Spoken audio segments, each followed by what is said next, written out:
España con honra, así se intitula.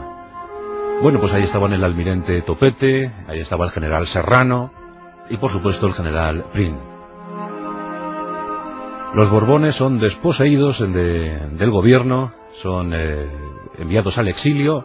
Isabel II tiene que asumir esa revolución gloriosa y viajar a Francia. Y muchos pensaron que había llegado el momento para proclamar la primera República Española. Pero Juan Prim, como os digo, pensaba todo lo contrario. Sí, él era progresista, él era liberal, pero pensaba que España no estaba preparada para asumir un gobierno de esas características. Pensaba que España no podía caminar gozosa por los senderos de la República. Y por tanto, había ayudado a destronar a los Borbones, pero pensó de inmediato en convocar una nueva monarquía, una nueva dinastía, un nuevo linaje que aceptara conducir España. Eso sí, con hombres fuertes como el propio Serrano, como él mismo, como Topete, dispuestos a que los caminos no fueran erróneos. Se estuvo investigando, ahondando en la historia, en los archivos de Europa. Y en la Casa Aosta italiana se encontró a un candidato presuntamente ideal. De ese modo, en 1870, en noviembre de 1870, el 16 de ese mes, los diputados votaban sobre si Amadeo I de Saboya sería el candidato óptimo para asumir el trono de España. Un extranjero, una vez más, claro. En el caso de los Borbones tuvimos que asumir a un francés. Y aquí tenemos una votación célebre para la historia parlamentaria hispana, porque en aquel entonces existían 311 escaños. Juan Prim somete la candidatura de Amadeo a estos diputados y 191 votan a favor. O sea, no fue un margen muy amplio, pero desde entonces Amadeo I sería considerado como el rey de los 191, porque se dijo que tan solo estos creyeron en él, de toda la población española.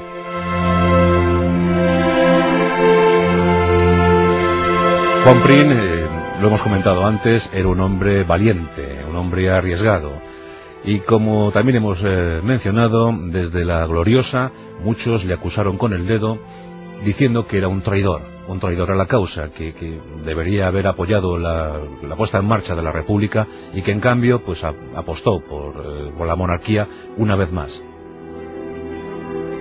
Por tanto, desde su palacio, el Ministerio de la Guerra, el Palacio de Buenavista, pues empezó a recibir anónimos de todo tipo, de todo calado, de toda condición.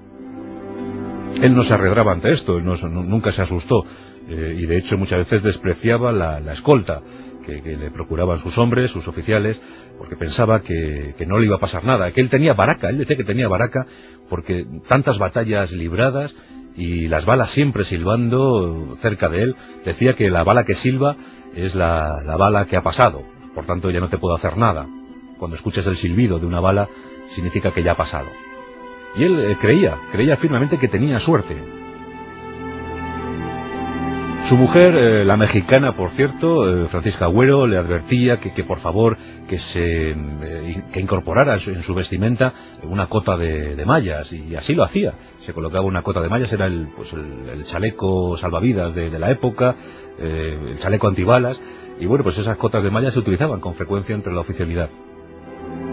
Ya os digo que había muchos atentados, había demasiadas conjuras, demasiadas inquietudes sueltas por las calles de Madrid.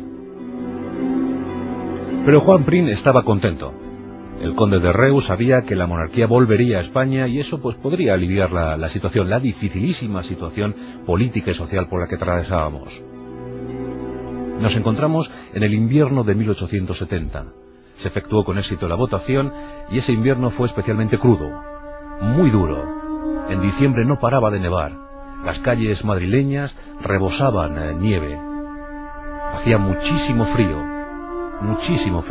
En el Congreso de los Diputados se habían instalado unas chimeneas, unas estufas, y en ellas se intentaban guarecer del frío, o por lo menos paliar de alguna manera los efectos perniciosos del invierno tan crudo. Pues algunos diputados. Es el 27 de diciembre de 1870. Juan Prim a esas alturas ha recibido muchos anónimos. Un diputado republicano, porque entre los conjurados siempre se pensó que estaban los republicanos, aunque tampoco hay que descartar otras facciones, y me refiero por supuesto al duque de Montpensier, al enemigo eterno de Isabel II, que aspiraba secretamente o no al poder en España. Pues un diputado republicano se acercó sigilosamente a Juan Prim. Había terminado la sesión, terminaba justo con la noche invernal, cuando se establecía la noche invernal a las 6 de la tarde aproximadamente, pues había terminado la sesión del día. Y ese republicano se acerca y le comenta, le murmura al oído: general, elija hoy otro camino para regresar a casa. Su vida puede correr peligro. Juan Prim, como digo, siempre muy valentón, pues tampoco es que comentara mucho, no era la primera vez que alguien le decía algo parecido, y desatendió ese consejo, pero que venía de un diputado republicano. Algo se estaba gestando, algo podía pasar. La llegada de Amadeo I de Saboya estaba prevista para el 30 de diciembre, es decir, 3 días más tarde. Tenía que llegar a bordo de la fragata Numancia, la celebérrima fragata Numancia, tan ensalzada por Benito Pérez Galdós en sus episodios nacionales. Bueno, pues a bordo de esa fragata Numancia debería llegar Amadeo I de Saboya al puerto de Cartagena. Y Juan Prim se estaba preparando para el viaje. Iba a viajar a Cartagena para recibir en persona al rey, a su elegido. En una de las estufas que hemos comentado, se encontraba calentándose un diputado republicano de vida muy alterada, un hombre siempre embriagado, pero en el sentido alcohólico, y además de vida disoluta, un hombre muy enérgico, que escribía en un periódico llamado El Combate. Este hombre era José Paul y Angulo, un diputado republicano que llegó a escribir lo siguiente en ese diario El Combate. Por entonces pocos lectores había en Madrid, pero el periódico yo creo que había uno por cada lector. Bueno, pues en este periódico, un poquito radical, llegó a escribir: hay que matarle como un perro. Por supuesto se refería a Juan Prim. Y lo cierto es que Pau y Angulo y Prim habían sido muy amigos antaño, eran los dos catalanes, muy amigos, pero desde la Revolución Gloriosa no se llevaban bien. Pau y Angulo odiaba a Juan Prim. Juan Prim se acercó a Pau y Angulo, a su antiguo amigo, y le dijo: ¿por qué no se viene usted a Cartagena a recibir al nuevo rey? La respuesta de Pau y Angulo no pudo ser más clara. Le dijo: general, a todo cerdo le llega su San Martín. Yo, después de esto, hubiese tomado alguna precaución, pero Juan Prim sonrió, como siempre, con su ironía característica, y abandonó el edificio del Congreso de los Diputados para tomar su carruaje, ese célebre, ese famoso carruaje que hoy podemos ver en el Museo del Ejército. Bien, pues tomó ese carruaje en compañía de sus ayudantes, sus 2 ayudantes, subió a ese carruaje y el cochero inició la marcha hacia el Ministerio de la Guerra.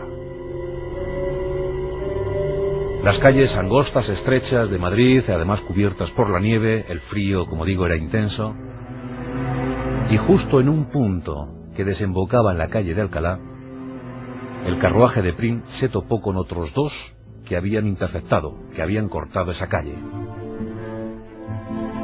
El carruaje quedó parado y rápidamente los ayudantes empezaron a investigar, empezaron a mirar qué estaba pasando, qué estaba sucediendo.